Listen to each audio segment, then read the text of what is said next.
Hello नमस्कार मेरे सभी प्यारे साथियों, आरपीएससी व्यूज़ में आप सभी का एक बार फिर से स्वागत है। और आज मैं आपके लिए जो हमारा जो भाग है तो प्रायद्वीपीय पठार का जो 3 है उसमें हम देखने वाले हैं कि प्रायद्वीपीय पठार की कुछ जो विशेषताएं थी, स्थलाकृति या टोपोग्राफी, उनको हम देख लेते हैं।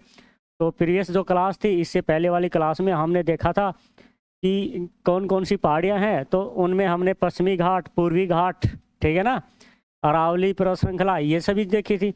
तो आज हम उसकी बाकी की वो जो चीज़ें हैं वो देखने वाले हैं। तो एक बार मैं आपके सामने ये जो आपका जो मैप है वो ड्रॉ कर देता हूँ। तो आपने देखा होगा कि जो कुछ इस तरीके से बना हुआ है, ठीक है, ये आपका प्रायद्वीपीय पठार है। कुछ इस तरीके से बना हुआ है, ये ऐसे जाके और इस तरीके से बना हुआ है। तो ये जो आपका जो है ना प्रायद्वीपीय जो पठार है, ये कालांतर में कुछ इसी तरीके से बना हुआ था। इधर अगर आप देखोगे तो ऐसे आपको एक पठार मिलेगा। तो इनमें नीचे की तरफ जैसे ही हम आएंगे यहाँ पे, तो ये वाला जो है ये हमने पश्चिमी घाट देखा था। पश्चिमी घाट, ये इधर कौन से देखे थे? पूर्वी घाट देखे थे, ठीक है। और यहाँ पे आपको एक नोट मिलेगी। क्या मिलेगी? नोट, गांठ, ठीक है। और उसके नीचे फिर यहाँ पे आपको कुछ पहाड़ियाँ मिलेंगी, ठीक है। कुछ पालनी पहाड़ियाँ हैं, कुछ जावादी पहाड़ियाँ हैं, ये सभी चीज़ें यहाँ पे मिलेगी। तो ये वाला जो आपका हिस्सा है ना, ये वाला कौन सा वाला बेटा? ये वाला पूरा का पूरा जो हिस्सा है इसको बोला जाता है दक्षिणी पर्वतीय क्षेत्र। क्या बोला जाता है? दक्षिणी पर्वतीय क्षेत्र, ठीक है। क्या बोलते हैं बेटा? दक्षिणी पर्वतीय क्षेत्र के नाम से जाना जाता है, ठीक है ना। ये चीज़ें ध्यान रखना आपको। अब यहाँ पे जो दक्षिणी पर्वतीय जो क्षेत्र है, इसके अंदर कौन कौन सी पहाड़ियाँ शामिल है, तो मैं आपको एक बार पहाड़ियाँ लिखवा देता हूँ यहाँ पे। तो जो जब आप ये पहाड़ियाँ देखोगे तो ये पहाड़ियाँ कौन सी आती है? आपकी एक प्रसिद्ध पहाड़ी आती है नीलगिरी। कौन सी आती है बेटा? नीलगिरी, ठीक है, नीलगिरी पहाड़ी। उसके बाद में कौन सी आती है? अन्नामलाई पहाड़ी। कौन सी? अन्नामलाई पहाड़ी। और उसके बाद में अगर आप देखोगे तो फिर कौन सी आती है अन्नामलाई के बाद में? कार्डामम। कौन सी आती है? कार्डामम पहाड़ी, ठीक है, या इसी को इलायची पहाड़ी बोलते हैं। फिर उसके बाद में थोड़ा यहाँ पे आपको दिखाई देगा, यहाँ से ये वाला जो हिस्सा है यहाँ से आपको दिखाई देगा पालनी पहाड़ी। कौन सी बेटा? पालनी पहाड़ी। तो यहाँ पे ध्यान रखना, अब आपसे यहीं से क्वेश्चन बनने की संभावनाएं ज़्यादा क्रिएट होती हैं। तो वो क्वेश्चन कैसे बन रहे हैं वो भी हम देखेंगे। तो एक बार हम इनको दक्षिणी पर्वतीय जो क्षेत्र है इनको एक्सप्लेन कर लेते हैं। फिर हम लेके चलेंगे आपको यहाँ पे, आपको जो दिखाई देगा मालवा का पठार, बुंदेलखंड का पठार, फिर बघेलखंड का पठार, छोटा नागपुर पठार, मेघालय का पठार हो जाएगा, और फिर दक्कन का पठार, दंडकारण्य का पठार। पर ये प्रसिद्ध पठार है वो देख लेते हैं, हम देखेंगे। तो पहले आपकी जो नीलगिरी है, इसमें मैं नीलगिरी को लेकर चल रहा हूँ, ठीक है ना। तो नीलगिरी जो आपकी जो पहाड़ी है, ये एक गांठ की तरह है। किसकी तरह है बेटा? ध्यान रखना, नोट नहीं होते, गांठ की तरह, ठीक है। यानी कि गोलाई में है ये। कैसी है? गोलाई में है ये। तो यहाँ पे अगर हम देखें, ये जो है इसका विस्तार पूछा लिया जाता है कई बार। तो ये तमिलनाडु में फैली हुई है, ठीक है, कर्नाटक में फैली हुई है, कर्नाटका में फैली हुई है, और आपका जो केरला है इसका कुछ भाग केरला में फैला हुआ है। तो 3 राज्यों में इसका विस्तार पाया जाता है। तो पहला क्वेश्चन आपका यहीं से स्टार्ट हो जाता है कि कितने कौन से राज्य में इसका विस्तार नहीं पाया जाता है। तो आप इस चीज़ को थोड़ा ध्यान रखिएगा, ठीक है। तो इस चीज़ को, चलो फिर इसके बाद अगर हम यहाँ पे देखें तो इसकी जो सर्वोच्च जो चोटी है, इसकी सर्वोच्च चोटी, अगर हम सर्वोच्च चोटी की बात करें, सर्वोच्च चोटी कौन सी है? दोदा बेटा है। कौन सी है? दोदा बेटा, ठीक है, या डोडा बेटा भी बोल देते हैं कई जगहों पे। तो इंग्लिश में आप इसको लिख लीजिएगा, दोदा बेटा। ये इंग्लिश में इसको ऐसे होता है, तो कोई अलग अलग तरीक़ों से अलग अलग बोल दिया जाता है, ठीक है। अब इसकी ऊंचाई कितनी है? ऊंचाई की अगर हम बात करें तो 2637 मीटर है। कितनी है? 2637 मीटर है। ये ध्यान रखिएगा, नीलगिरी की सर्वोच्च चोटी है ये। क्या है? नीलगिरी की सर्वोच्च चोटी है। हम नीलगिरी की पढ़ रहे हैं। दूसरी बात ध्यान रखना, दक्षिण भारत की दूसरी सर्वोच्च चोटी है ये, दक्षिण भारत की दूसरी सर्वोच्च चोटी है, सर्वोच्च चोटी। ठीक है। तीसरी बात ये है इसमें कि ये तमिलनाडु की सर्वोच्च चोटी है। किसकी है? तमिलनाडु की, तमिलनाडु की सर्वोच्च चोटी है, सर्वोच्च चोटी है ये। ठीक है। अब हम कहें कि यहाँ पे नीलगिरी वाला जो क्षेत्र है, यहाँ पे शीतोष्ण वन पाए जाते हैं।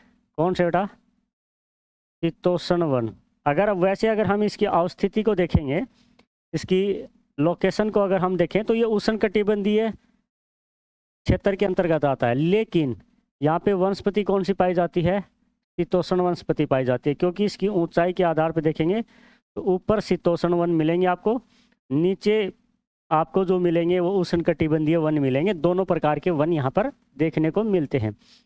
ये जो है, ये नीलगिरी वाला जो क्षेत्र है, इसको ध्यान रखिएगा, नीलगिरी बायोस्फीयर रिजर्व घोषित कर रखा है। क्या कर रखा है?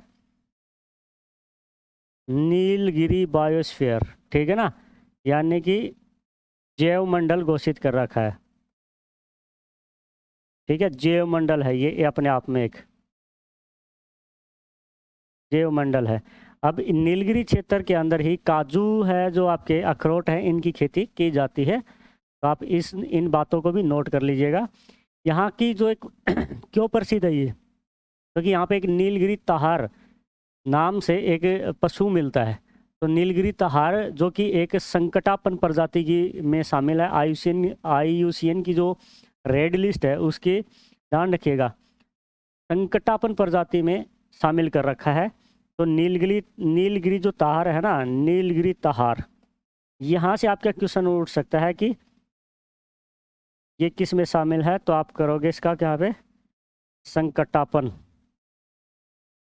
श्रेणी में शामिल है ये। ठीक है, तो ये नीलगिरी के बारे में है। क्लियर हो गया?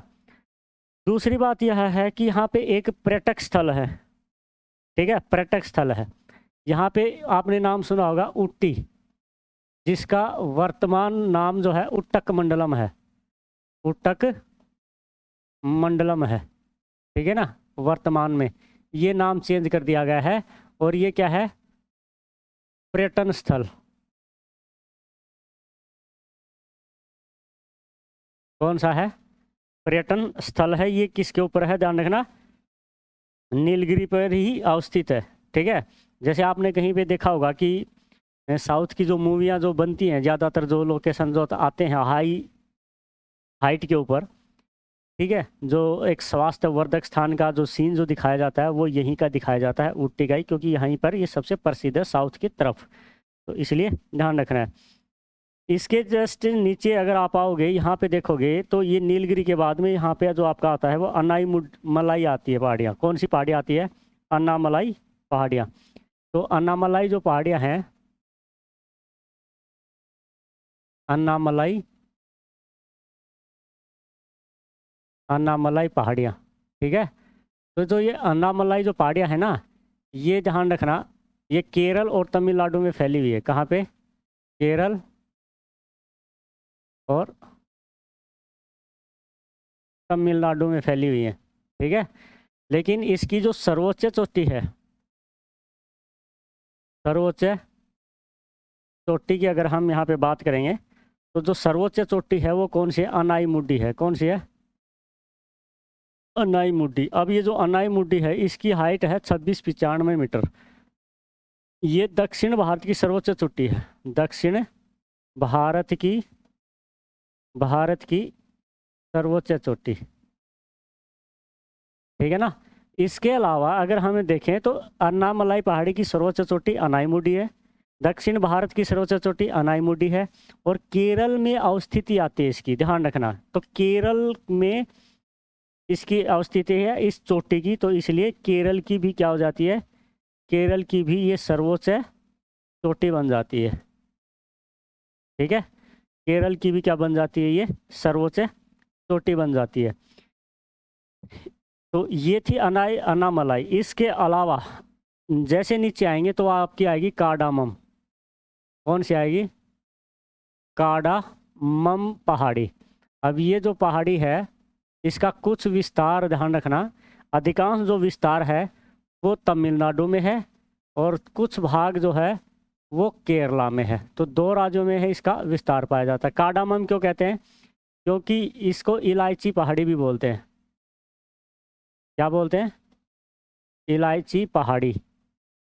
अब इलायची पहाड़ी क्यों बोला जाता है इसको? क्योंकि यहाँ पे ध्यान रखना, इलायची की खेती की जाती है सबसे ज़्यादा। इलायची के बागान लगे हुए हैं यहाँ पे सबसे ज़्यादा, तो इसलिए इसका नाम क्या रख दिया?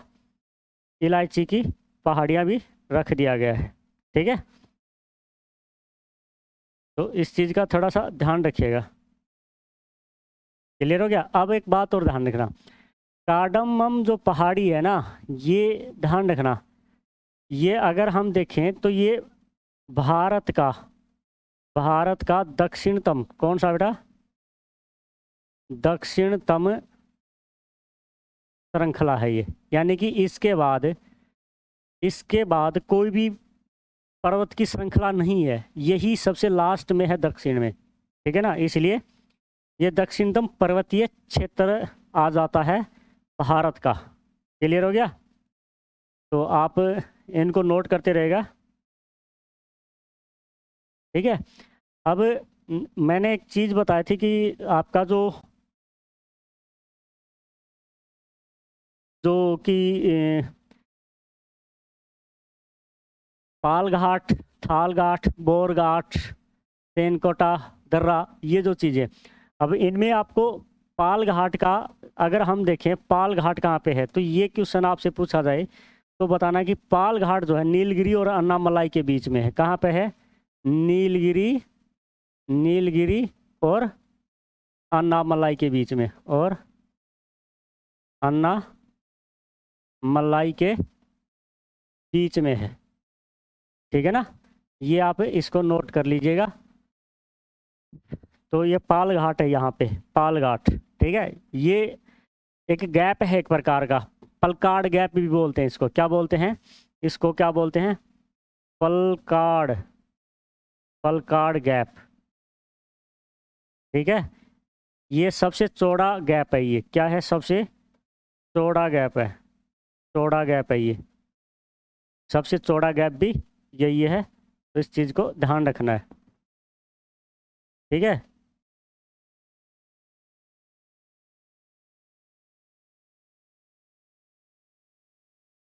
और देखिएगा पालनी जो पहाड़ियाँ हैं वो ध्यान रखिएगा। पालनी पहाड़ियों की अगर हम बात करें, ठीक है, कौन सा बेटा? पालनी पहाड़ियाँ जो है, पहाड़ियाँ, तो ये वैसे तो अवस्थिति इसकी आती है कहाँ पे? तमिलनाडु में। लेकिन ये किस लिए प्रसिद्ध है मैं आपको बता देता हूँ। पालनी जो पहाड़ियाँ हैं, जैसे आपकी ये होगी नीलगिरी। कौन सी होगी? नीलगिरी। ये कौन सी होगी? आपकी अन्नामलाई। ठीक है, ये कौन सी हो गई? आपकी कार्डामम। और ये इसकी अवस्थिति ऐसे है, इसकी अवस्थिति ऐसे है। तो ये जो चीज़ें हैं ना, ये जो चीज़ें आपकी, ये है पालनी। ठीक है, ये है कार्डामम और ये है अन्नामलाई। अन्नामलाई। अब यहाँ से जो आपकी आ रही है वो कौन सी आ रही है? पश्चिमी घाट। और यहाँ से कौन सा जा रहा है? पूर्वी घाट। अब देखो यहाँ पर देखेंगे 3 पहाड़ियाँ आकर मिल रही हैं, यहाँ पर देखेंगे 3 पहाड़ियाँ आकर मिल रही हैं। ध्यान से देखिएगा इसको, यहाँ से इन तीनों का मिलन स्थल है ये वाला क्षेत्र। ये पूरा जो क्षेत्र है ये 3 से, यानी कि नीलगिरी से पूर्वी घाट भी निकल रही है, पश्चिमी घाट भी निकल रही है और अन्नामलाई भी निकल रही है। अब यहाँ से देखोगे तो इस क्षेत्र से यहाँ पे आपको दिखाई देगा सैनकोटा दर्रा। कौन सा बेटा?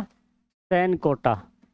ठीक है, सैनकोटा। यहाँ पे आपको कौन सा है? पाल घाट। ये मैं करवा चुका हूँ।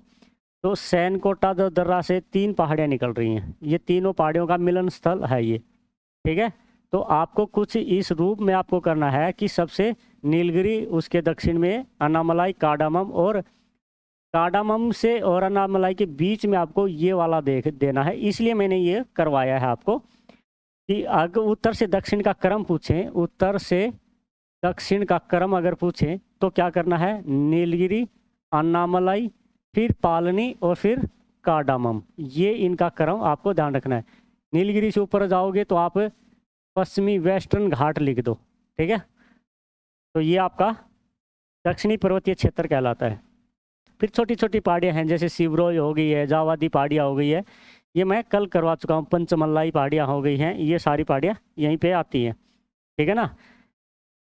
तो ध्यान रखना है इस चीज़ का। तो अब देखते हैं हम अब देखते हैं एक एक को उठा के, ठीक है ना। हम एक एक को उठा के देखते हैं, किस चीज़ को, पठारों को, ठीक है। तो सबसे पहले आ जाओ मालवा पठार। कौन सा, मालवा पठार, यानी कि प्रायद्वीप के पठार। सबसे पहले हेडिंग बनाइएगा, प्रायद्वीप के पठार, प्रायद्वीपीय भारत के पठार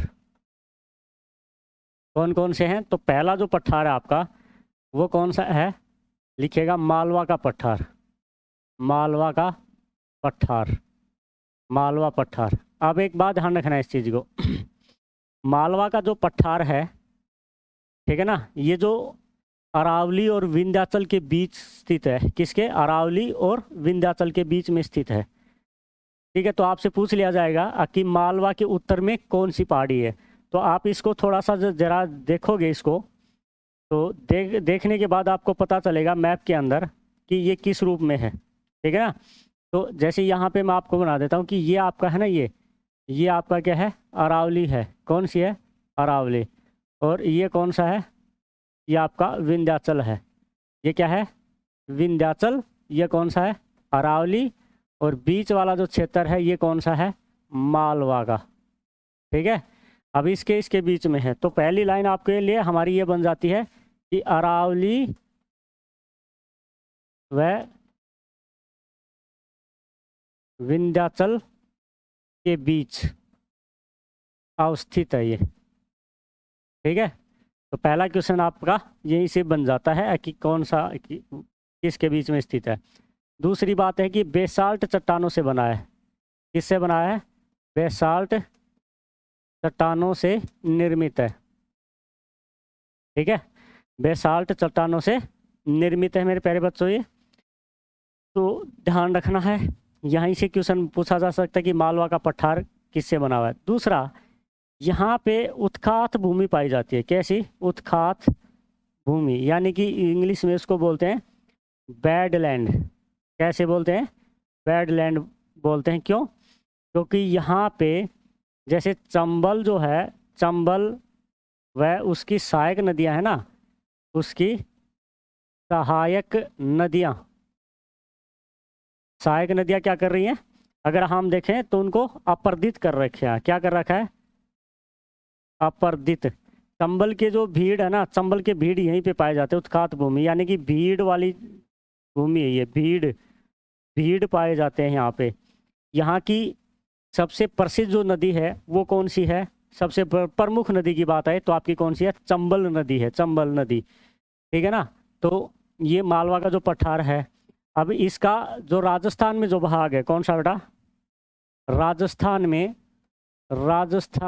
में इसको हाड़ौती का पठार बोलते हैं। क्या, किसका, हाड़ौती का पठार, हाड़ौती का पठार के नाम से बोला जाता है। लेकिन अब ऐसे अवस्थिति पूछेगी कहाँ पे, तो मध्य प्रदेश में करना है। क्या, मध्य प्रदेश में इसकी अवस्थिति है।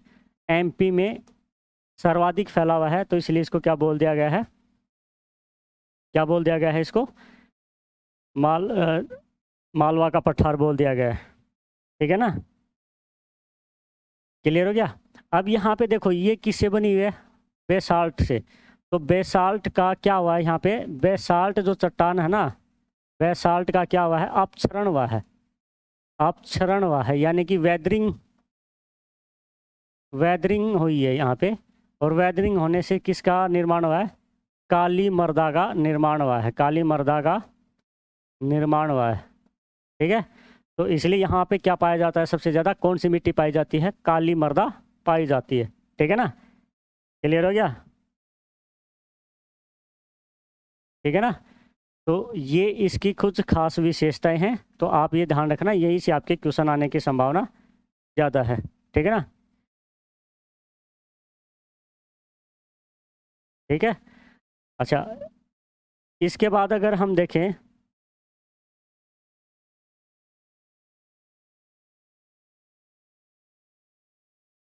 इसका अगर हम देखें ज़्यादातर, इसके बाद अगर हम देखें छोटा नागपुर का पठार, छोटा नागपुर का पठार,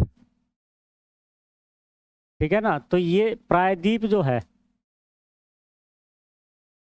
प्रायद्वीप का पूर्वी भाग है, क्या है, पूर्वी भाग में कौन कौन से राज्य में फैला हुआ है, तो ध्यान रखना, झारखंड में, झारखंड में सर्वाधिक फैला हुआ है। ठीक है, बिहार में, ओडिशा में, ठीक है, छत्तीसगढ़ में, ठीक है, और पश्चिम बंगाल में, इन राज्यों में ये फैला हुआ है। तो एक बार यहाँ से देखिएगा कि जैसे ये वाला जो क्षेत्र आपका, ये वाला पूरा क्षेत्र है, ये वाला पूरा क्षेत्र है, ये छोटा नागपुर का पठार है, तो ये कई राज्यों में फैला हुआ है, लेकिन मुख्यतः जो है वो सबसे ज़्यादा कौन सा फैला हुआ है, कौन से राज्य में फैला हुआ है, तो झारखंड में फैला हुआ है। अगर आपसे पूछा जाए कि छोटा नागपुर का पठार कहाँ पे है, तो सबसे पहले आपको आंसर करना है झारखंड। क्या करना है बेटा, सबसे पहले क्या करना है, झारखंड को करना है। ठीक है ना, सबसे पहले आंसर क्या करना है, झारखंड को करना है, तो ये आपका क्या हो जाएगा, झारखंड आंसर हो जाएगा। क्लियर हो गया? अब ये जो है ना, ये इसको छोटा नागपुर पठार को भारत का रूर क्षेत्र कहते हैं। क्या कहते हैं, भारत का रूर क्षेत्र। क्यों रूर क्षेत्र इसलिए कहते हैं क्योंकि यहाँ पे सबसे ज़्यादा क्या मिलते हैं बेटा, खनिज, क्या, खनिज के भंडार हैं, और यहीं से सबसे ज़्यादा निकाला जाता है। खनिजों में अगर हम देखें तो लोहा निकाला जाता है यहाँ से, ठीक है, एल्यूमिनियम निकाला जाता है, एल्यूमिनियम निकाला जाता है, कोयला निकाला जाता है, ठीक है, सबसे ज़्यादा यहीं से ये मुख्यतः ये चीज़ें निकाली जाती हैं। और भी है ना, डोलामाइट, मैक्स, बाक्साइट वगैरह वगैरह सारी चीज़ें यहीं से निकाले थे, खनिज का वो है ये। ठीक है ना, अब इसमें अगर आप देखोगे इसकी प्रमुख नदी कौन सी है, तो प्रमुख नदी की ध्यान रखना है, दामोदर नदी है। कौन सी है, दामोदर नदी है। अब जो दामोदर जो नदी है आपकी, ठीक है ना, ये ध्यान रखना, भ्रंश घाटी से बहती है। किधर, भ्रंश घाटी से बहती है, भ्रंश घाटी से, ठीक है, बहने वाली भारत की तीसरी नदी है। कौन सी है बेटा, भारत की तीसरी नदी है, ये तीसरी नदी है। ठीक है ना, तीन ही नदियां भारत की भ्रंश घाटी से, रिफ्ट वैली से प्रवाहित होती हैं, नर्मदा, ताप्ती और दामोदर। ठीक है, तो इस चीज़ को आप ध्यान रखना है। अब ये जो दामोदर जो नदी है, इसको दो भागों में बांटती है, दो भागों में, दो भागों में बांटती है। ठीक है ना, क्लियर हो गया? अब जैसे ही अगर आप देखोगे, मान लीजिएगा कि ये आपका क्या है, ये आपका क्या है, छोटा नागपुर का पठार है। कौन सा है बेटा, छोटा नागपुर का पठार है। ठीक है ना, छोटा नागपुर, इसके यहाँ पे इस किनारे पे देखोगे तो ये है राजमहल पहाड़ी। कौन सी है, राजमहल पहाड़ी। ठीक है ना, तो इसके उत्तर पश्चिम में सबसे प्रसिद्ध पहाड़ी कौन सी है, तो वो राजमहल पहाड़ी आ जाएगी। आप इसको इस रूप में देखिएगा। ठीक है, क्लियर हो गया? एक मैंने आपको बताया था कि ये नदी आपकी प्रवाहित हो रही है ऐसे, ये दामोदर नदी है। ठीक है, इसके उत्तर में इसको बाघ को बोलते हैं हजारी बाग का पठार, हजारी बाग पठार नाम से। इसकी सर्वोच्च ऊंची चोटी है यहाँ पे पारसनाथ। कौन सी है, पारसनाथ हिल। ठीक है, ये क्या है, सर्वोच्च चोटी है। ये चोटी है जो जैनियों का प्रसिद्ध तीर्थ स्थल भी है, ये प्रसिद्ध तीर्थ स्थल भी है, तो इसको भी आप नोट्स के अंदर लिख सकते हैं कि पारसनाथ पहाड़ी क्यों प्रसिद्ध है। तो जैनियों के लिए प्रसिद्ध है। ये किस लिए प्रसिद्ध है बेटा? जैनियों के लिए प्रसिद्ध है, आप इसको लिख सकते हैं। ठीक है, क्लियर हो गया?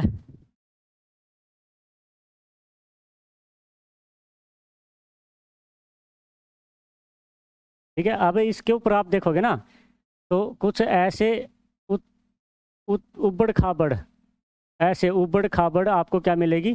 भूमि मिलेगी। तो यहाँ पे क्या पाया जाए? उस भूमि को बोलते हैं पार्टलैंड। कौन सी? पार्टलैंड। ठीक है ना, पार्टलैंड के लिए प्रसिद्ध है।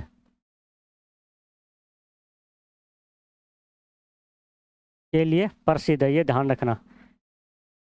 ठीक है, और यहाँ पे जैसे दामोदर नदी के उत्तर में हमने क्या देखा था? हजारीबाग का पठार। यहाँ पे इसके जस्ट नीचे है रांची, तो ये पूरा दक्षिण वाला है, ये कहलाता है रांची का पठार। क्या? रांची का पठार। तो दो भागों में डिवाइड करते हैं, रांची का पठार और उत्तर में कौन सा है? हजारीबाग का पठार होता है। ठीक है, तो इन दोनों को इस चीज़ का ध्यान रखना है। क्लियर हो गया इस चीज़ का?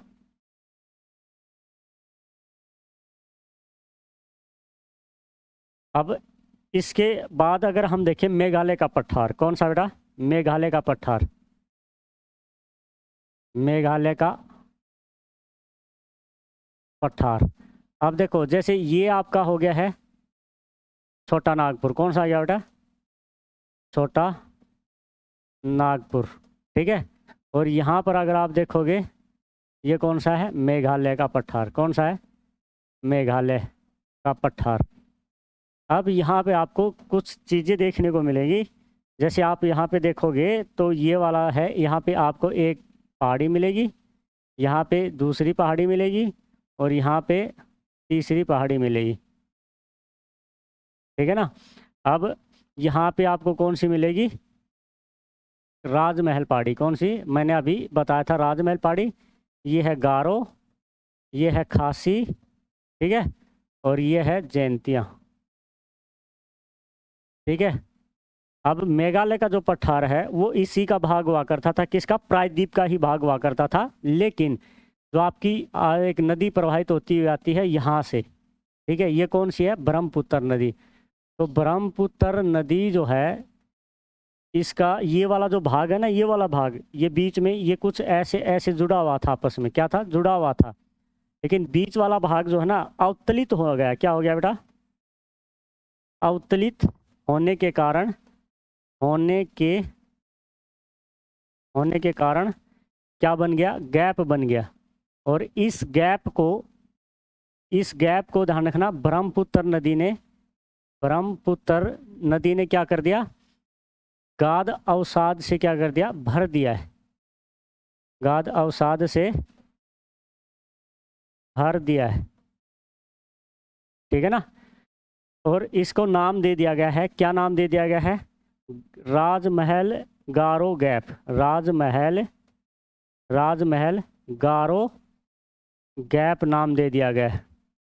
ठीक है ना, क्या नाम दे दिया है? राजमहल गारो गैप नाम दे दिया गया है। दूसरा नाम ये इसलिए दे दिया गया कि ये जो वाला जो क्षेत्र है ना, ये पश्चिम बंगाल का मालदा क्षेत्र पड़ता है। कौन सा? मालदा क्षेत्र में। तो इसलिए इसको बोलते हैं मालदा गैप भी बोल देते हैं। क्या? मालदा गैप के नाम से भी जानते हैं। तो इसलिए इस चीज़ को ध्यान रखना है कि मालदा गैप है, गारो राजमहल गैप है, वो कौन सा है? वो दोनों एक ही हैं। तो कंफ्यूज होने के कोई चिंता वाला विषय नहीं है ये। तो आप इस चीज़ को ऐसे डिनोट कर सकते हैं। ठीक है, अब अगर हम इसमें देखें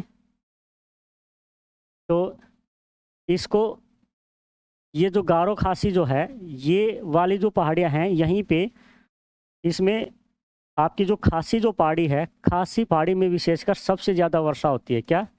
सबसे ज़्यादा वर्षा वाला स्थान है ये। ठीक है, ज़्यादा वर्षा। ठीक है, और इसका जो ये जो भाग है ना, ये वाला भाग शिलोंग वाला क्षेत्र है। शिलोंग रेंज बोलते हैं इसको। तो इसको क्या बोलते हैं? शिलोंग। क्या बोलते हैं बेटा? शिलोंग पठार के नाम से भी जानते हैं। किसके नाम से? शिलोंग पठार के नाम से भी जानते हैं। तो इसलिए आप मेघालय पठार को शिलोंग पठार भी बोल सकते हैं। ठीक है।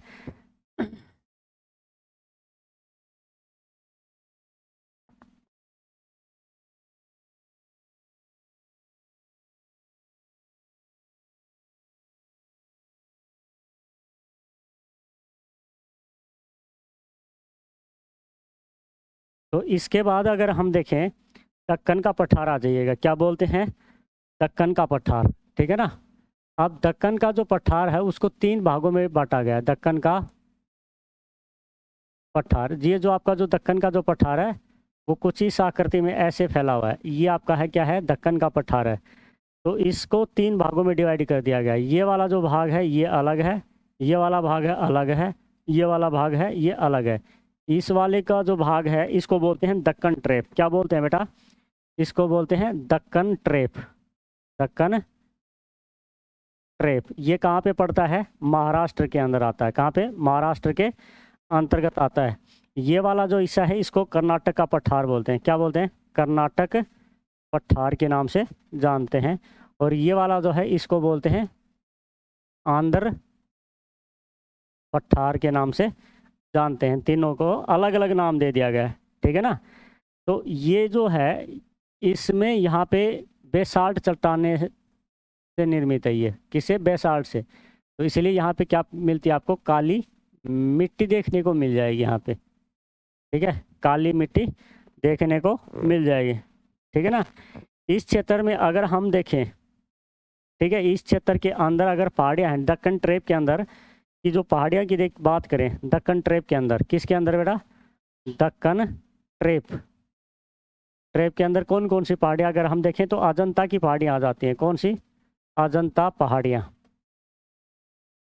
ठीक है। हरिश्चंद्र पहाड़ियाँ, हरिश्चंद्र की पहाड़ियाँ हैं। जो अगर आप एटलस मैप के अंदर अगर आप उठाकर देखोगे तो ये इन्हीं के आसपास फैली हुई हैं। ताप्ती नदी के जस्ट नीचे अगर आप देखोगे तो आपका कौन सा मिलेगा? जो अजंता पहाड़ियाँ मिलेंगी। इसके अलावा देखेंगे कि बालाघाट, बालाघाट जो है पहाड़ियाँ वो भी यहीं पे है। और सतमाला की पहाड़ियाँ, सतमाला पहाड़ियाँ इस दक्कन ट्रेप के अंदर ही अवस्थित हैं। तो दक्कन ट्रेप की ये प्रमुख पहाड़ियाँ हैं। तो आप इस चीज़ को नोट करते रहिएगा। ठीक है, क्लियर हो गया? अब देखो इधर, यहाँ से देखोगे ये आपका कर्नाटक का पठार है। यहाँ पे अगर आप देखोगे पश्चिमी घाट है। कौन सा है? पश्चिमी घाट। तो पश्चिमी घाट का जो ये वाला जो हिस्सा है ना, ये वाला जो हिस्सा है ये वाला, ठीक है ना, ये वाला हिस्सा क्या कहलाएगा? मलनाड पठार। कौन सा? मलनाड पठार कहलाएगा। यानी कि अगर मैं ये कहूँ कि पश्चिमी घाट के पास सटा हुआ जो कर्नाटक का पठार का जो हिस्सा है उसको मलनाड पठार के नाम से जाना जाता है। और बाबा बुदन की जो पहाड़ियाँ हैं यहाँ पर क्या है? बाबा बुदन की पहाड़ियाँ यहीं पे अवस्थित हैं, जो कॉफ़ी के लिए प्रसिद्ध है। बाबा बुदन पहाड़ियाँ जो है, ठीक है ना, वो यहीं पर स्थित है। किस लिए प्रसिद्ध है? ध्यान रखना, कॉफ़ी के लिए। क्योंकि भारत में सबसे पहले जो कॉफ़ी का पौधा जो लगाया गया था वो बाबा बुदन की पहाड़ियों में ही लगाया गया था। ठीक है ना। तो ध्यान रखिएगा इस चीज़ का। अब कई स्रोतों में अगर हम देखें तो इस क्षेत्र की बाबा बुदन की पहाड़ियाँ जो हैं इसकी सर्वोच्च अगर चोटी जो है, सर्वोच्च चोटी को लेकर अलग अलग विचार हैं। क्या हैं? अलग अलग विचार हैं। तो इसमें कई स्रोतों में आपको मुलियानगिरी, मुलियानगिरी चोटी को सबसे ऊंची मानते हैं। लेकिन अगर हम देखें तो ऑक्सफोर्ड का जो एटलस है, ऑक्सफोर्ड एटलस जो है, ऑक्सफोर्ड, ऑक्सफोर्ड जो है एटलस वो किसको मानता है? वो कुद्रेमुख को मानता है। किसको? कुद्रेमुख चोटी को सर्वोच्च चोटी मानता है। ये आप इसको थोड़ा सा दोनों को ध्यान में रखिएगा। आपको ऑप्शन में एक ही मिलेगा देखने में, तो आपको वही करना है जो इन दोनों में से कोई भी एक आए। ठीक है, क्लियर हो गया? अब इधर देखिएगा, ये वाला जो क्षेत्र है ना, ये वाला जो मैं यहाँ पे ये कर रहा हूँ, इधर ही आपको मिलेगा बेंगलोर। तो ये वाला हिस्सा अधिक ऊंचा है, ये वाला कम ऊंचा है। ठीक है ना? तो ध्यान रखिएगा, बेंगलोर जो आपका, जैसे मान लीजिएगा कि ये आपका कर्नाटक का पठार है, ये दो भाग हैं, तो ये आपका हो गया मलनाड क्षेत्र। कौन सा हो गया? मलनाड पठार। ठीक है, और ये वाला कौन सा हो गया? बेंगलोर पठार। ठीक है, ये जो है ये अधिक ऊंचा है। ये क्या है बेटा? अधिक ऊंचा है। और ये क्या है? कम ऊंचा क्षेत्र है। कम ऊंचा क्षेत्र है। ठीक है, इसलिए यहाँ पे मैदान मिलेंगे, समतल मैदान मिलेंगे। क्या मिलेंगे आपको? समतल मैदान। तो कई बार क्वेश्चन ऐसा आ जाता है कि कर्नाटक के समतल मैदान को किस नाम से जाना जाता है? तो कर्नाटक के समतल मैदानों को बेंगलोर पठार के नाम से जाना जाता है। तो आप इस चीज़ को ध्यान रखिएगा। आपने कभी नाम सुना होगा कि मैसूर, तो मैसूर भी इसी क्षेत्र में स्थित है, मैदानी क्षेत्र में, तो इसलिए मैसूर का पठार भी नाम दे दिया जाता है। आप इस चीज़ को नोट कर लीजिएगा, बेंगलोर का पठार और मैसूर का पठार दोनों एक ही है। ठीक है,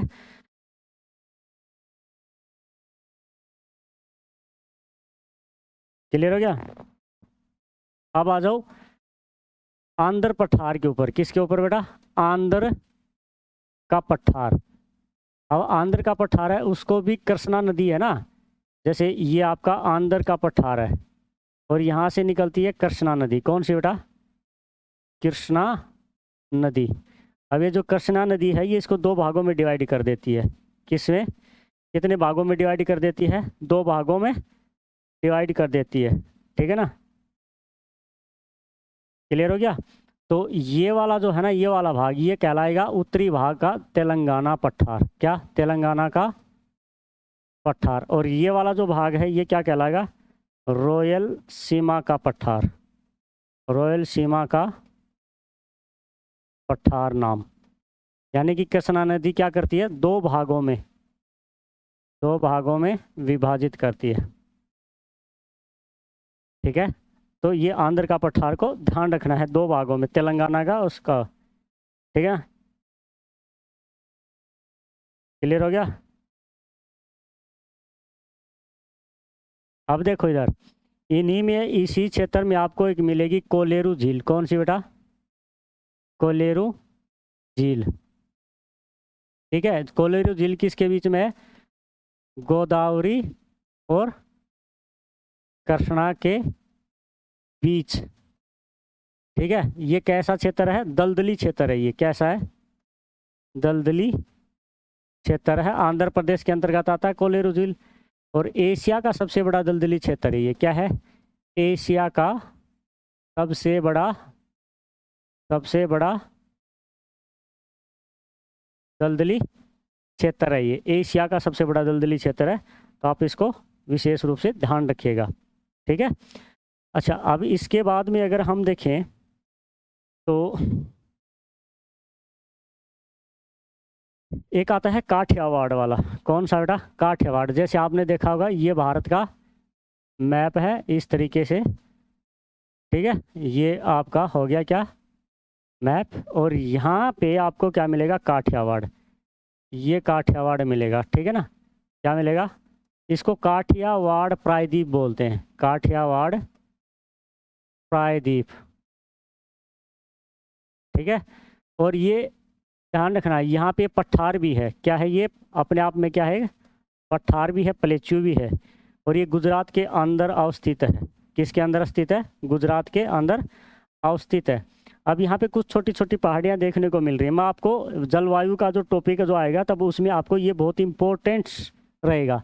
तो मैं यहाँ पे आपको एक पहाड़ी यहाँ पे डिनोट कर रहा हूँ, इसको आप नोट करके रखिएगा। ये पहाड़ी है गिरी पहाड़ी। कौन सी है? गिरी पहाड़ी, ठीक है। यहाँ पे आपको मिलेगी, आपको एक पहाड़ी का नाम मिलेगा बारदा पहाड़ी, मांडव पहाड़ी, ये सारी पहाड़ियाँ यहीं पे। तो इसकी प्रमुख पहाड़ियाँ कौन कौन सी हैं? गिरी पहाड़ी, बारदा पहाड़ी, ठीक है, मांडवी पहाड़ी, कच्छ पहाड़ी। ऊपर की तरफ आप देखोगे यहाँ पे, ये कौन सी है? कच्छ पहाड़ी, ठीक है ना। ये पहाड़ियाँ हैं, ठीक है। और एक और है गिरनार पहाड़ी, कौन सी है? गिरनार पहाड़ी, ठीक है ना, गिरनार पहाड़ी। तो पांच पहाड़ियाँ हैं। इन 5 पहाड़ियों को आप याद रखिएगा, बहुत इंपॉर्टेंट है, क्योंकि आगे जैसे जैसे हम टॉपिक वाइज बढ़ते चले जाएंगे तो वैसे वैसे ये जो छोटी छोटी पहाड़ियाँ हैं ये अपने आप में बहुत ज़्यादा इम्पोर्टेंट रोल निभाएंगी, ठीक है। तो ये पहाड़ियाँ हैं, ये ध्यान रखना है, ये इसका हम पश्चिमी भाग मान सकते हैं, किसका? आपका प्रायद्वीप जो पठार है उसका पश्चिमी भाग मान सकते हैं ये, ठीक है। और इनका उत्तर से दक्षिण का क्रम पूछ लिया जाता है कई बार, उत्तर से दक्षिण का क्रम, ठीक है। तो सबसे पहले आपकी आएगी कच्छ, सबसे उत्तर में कौन सी है? कच्छ पहाड़ी है, ठीक है। सबसे पहले कौन सी है? कच्छ पहाड़ी है। फिर उसके बाद में कौन सी आएगी? मांडव पहाड़ी। फिर कौन सी आएगी? बारदा पहाड़ी। और फिर उसके बाद में कौन सी आएगी आपकी? गिरनार पहाड़ी। और फिर उसके बाद में कौन सी आएगी? गिरी पहाड़ी या गिर पहाड़ी। कई स्रोतों में आपको गिर मिल जाएगा। गिर जो आपका एशिया का जो एशियाई जो शेर है उसका एकमात्र स्थान है, नेचुरल हैबिटेट जो पाया जाता है वो कहाँ पे पाया जाता है? गिर में। गिर राष्ट्रीय उद्यान भी है, तो आप उस चीज़ को भी नोट कर लीजिएगा, ठीक है। तो ये थे आपके इसके कुछ छोटे छोटे जो फीचर्स थे, ठीक है। टोपोग्राफी थी, स्थलाकृतियाँ थी आपके प्रायद्वीप के अंदर, तो ध्यान रखिएगा इसका, ठीक है। तो ये जो आपका प्रायद्वीप का जो है पठार आपका है लगभग कंप्लीट हो गया है। और कुछ अगर जैसे आता चले जाएगा, आगे बढ़ते चलेंगे तो कुछ नई नई चीज़ें आती चलेंगी, हम उनको भी शामिल करते रहेंगे। तो अपने नोट जो क्रिएट कर रहे होते हैं उनमें ध्यान रखिएगा, क्या करोगे बेटा कि जगह छोड़ते हुए चलिएगा, ताकि कोई नई चीज़ आए, कोई एक्स्ट्रा बात आए तो आप उनको नोट कर सकें। इसलिए मिलते हैं नई क्लास में। लाइक कीजिएगा, सब्सक्राइब कीजिएगा। जय हिंद, जय भारत।